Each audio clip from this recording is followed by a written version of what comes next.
ఓం మహాగణాధిపతయే నమః. ఓం గురుభ్యో నమః. ఓం శ్రీమాత్రే నమః. పరమేశ్వర స్వరూపమైనటువంటి జ్యోతిష, వాస్తు మరియు ఇతర అనేకమైనటువంటి శాస్త్రములను మనకు అందించినటువంటి మహర్షులకి నమస్కారం.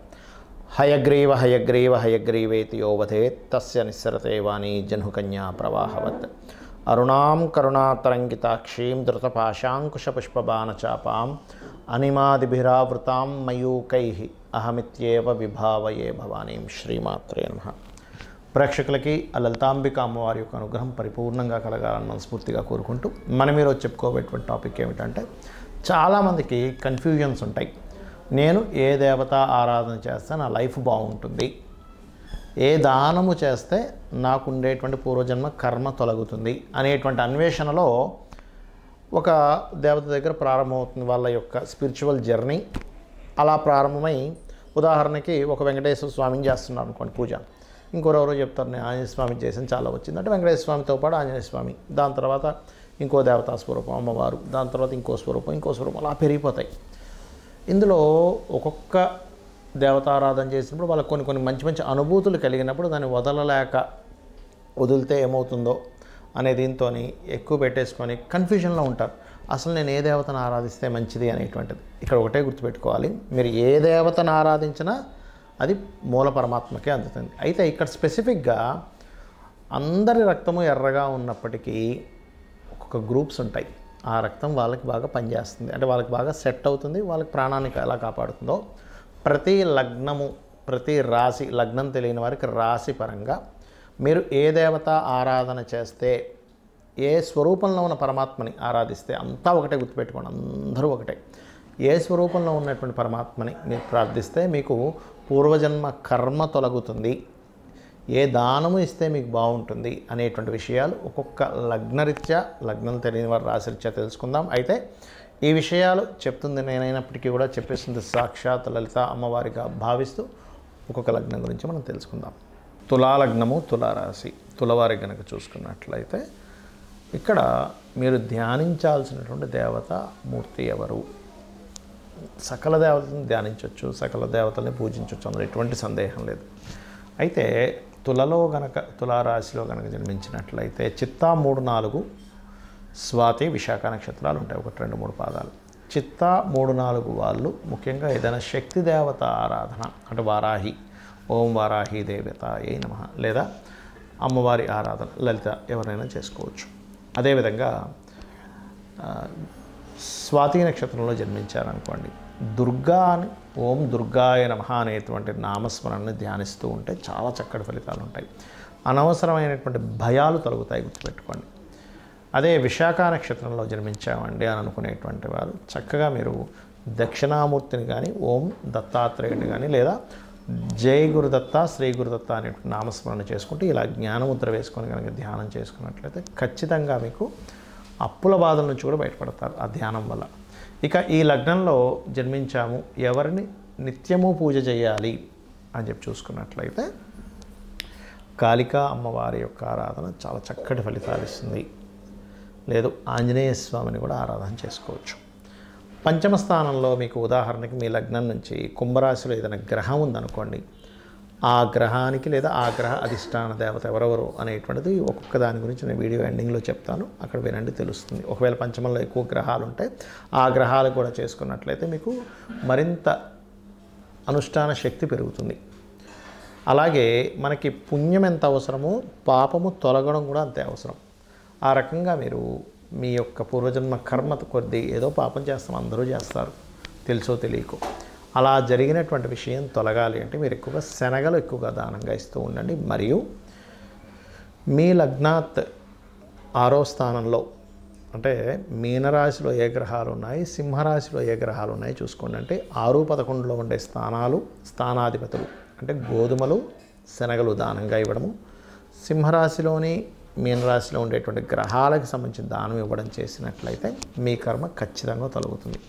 దాంతోపాటు ఒక్కొక్కసారి మీకు నడుస్తున్న మహాదశ, అంతర్దశలు ఏదైనా నెగేట్ చేస్తున్నాయి ప్రజెంట్ ఉన్న కండిషన్, దానికి కూడా దానం ఇచ్చుకోవచ్చు. దాని ద్వారా కూడా మీకు ఉపశమనం అనేటువంటిది లభిస్తుంది.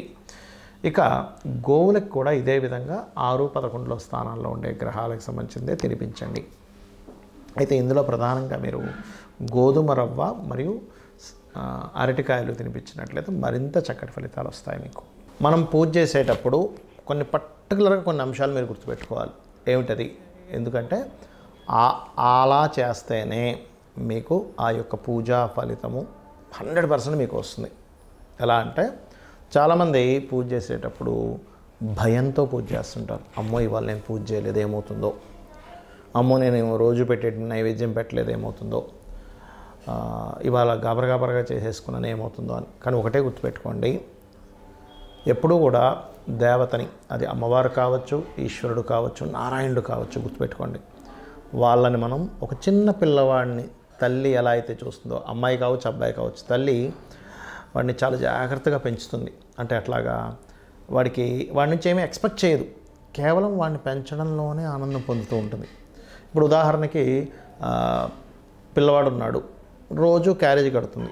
కానీ ఒకరోజు సడన్గా అనుకోకుండా తల్లి కొంచెం లేట్గా నిద్ర లేవడం ఏదో జరిగి ఆ రోజు క్యారేజ్ కట్టడం కుదరలేదు, ఏదో 2 బ్రెడ్ ముక్కలు పెట్టి పంపించేసినప్పుడు భయపడదు. అయ్యో బ్రెడ్ ముక్కలు పంపించాను, నా పిల్లవాడు నన్ను ఏమైనా అంటాడేమో అని భయపడదు, బాధపడుతుంటుంది. అయ్యో రోజు పెట్టే అంత ఫుడ్ నేను ఇవాళ క్యారేజీలో పెట్టలేకపోయినా వాడికి ఆకలి తీరుతుందో లేదో అని. అదేవిధంగా మనం భగవంతుడికి చేసేటప్పుడు కూడా చాలామంది చేసే మిస్టేక్ ఏంటంటే భయపడుతూ ఉంటారు. అమ్మో నేను ఈరోజు ఇలా చేయలేకపోయాను, అష్టోత్తరం పూర్తిగా చదవలేకపోయాను, భగవంతుడు ఏమైనా కోపిస్తాడని. కాదండి, భయపడుతూ పూజ చేయకండి. అయ్యో ఇలా చేయలేకపోయానే అనేటువంటి భావంతో చేయండి. ఎందుకంటే లలితా సహస్రనామాల్లో భవానీ భావనాగమ్య భవారణ్య కుటారిక అని నామం ఉంటుంది. అంటే మీ భావన చాలా ముఖ్యం భగవంతుడి మీద. అలాగే మరొక విషయం ఏంటంటే ఇక్కడ మీకు పంచమాధిపతి ఎవరవుతారో ఆ దేవత ఆరాధన చేసుకోవాలని చెప్పాను నేను మీకు. అయితే ఇక్కడ పంచమ స్థానంలో కూడా గ్రహాలు ఉంటాయి సమ్ టైమ్స్.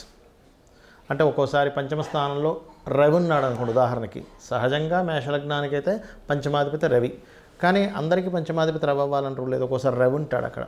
రవి ఉన్నప్పుడు ఆ ఉన్న గ్రహానికి ఎక్కువ ప్రాధాన్యత ఇవ్వండి. అంటే సూర్య ఆరాధన చేయడం, లేదు చంద్రుడు ఉన్నాడు అప్పుడు రాజరాజేశ్వరి అమ్మవారి ఆరాధన చేయడం, లేదండి కుజుడు ఉన్నాడు అప్పుడు స్కందుని ఆరాధన కానీ, నరసింహస్వామి ఆరాధన కానీ, ఆంజనేయ స్వామి ఆరాధన కానీ చేయండి. లేదండి బుధగ్రహం ఉందండి మాకు అక్కడ, అయితే ఇక్కడ ఉన్న గ్రహం ఎలా ఉంది, బాగా పాపకత్తిరిలో ఉండి లేకపోతే ఎక్కువ పాపగ్రహాలతో ఇంకొంచెం తీవ్రంగా చేయాలని అర్థం. సౌమ్య గ్రహాలతో ఉంటే సౌమ్యంగా సరిపోతుంది. తీవ్రంగా చేయడం అంటే ఏమిటి అంటే ఇంకాస్త కఠినంగా, అంటే ఇంకొంచెం హోమాలు చేయడం కానీ తర్పణాలు చేయడం కానీ కాస్త ఎక్కువగా చేయాలి. బుధగ్రహం ఉంది నారాయణుని విష్ణువుని, గురుగ్రహం ఉన్నది అక్కడ పంచమంలో, అప్పుడేంటి మీరు ఆ యొక్క దత్తాత్రేయుడిని ఆరాధించడము, దక్షిణామూర్తి ఆరాధన చేయాలి. శుక్రుడు అమ్మవారి ఆరాధన, శని ఈశ్వర ఆరాధన లేదా ఆంజనేయ స్వామి ఆరాధన, రాహు దుర్గా కేతువు ఉన్నట్లయితే పంచమ స్థానంలో గణపతిని ఆరాధించాలి. ఇదే విధంగా మనకు పంచమంలో ఉండే గ్రహాలు లేదా పంచమాధిపతి ఎవరయ్యారో ఈ ఆరాధన చేయడం ఎంత ముఖ్యమో, 6వ స్థానంలో ఉండేటువంటి గ్రహాలు 6వ అధిపతికి సంబంధించిన దానాలు కూడా ఇవ్వాలి. మనం వీడియోలో 6వ స్థానాధిపతి ఎవరో వాళ్ళకి దానం ఇవ్వమని చెప్పేశాం.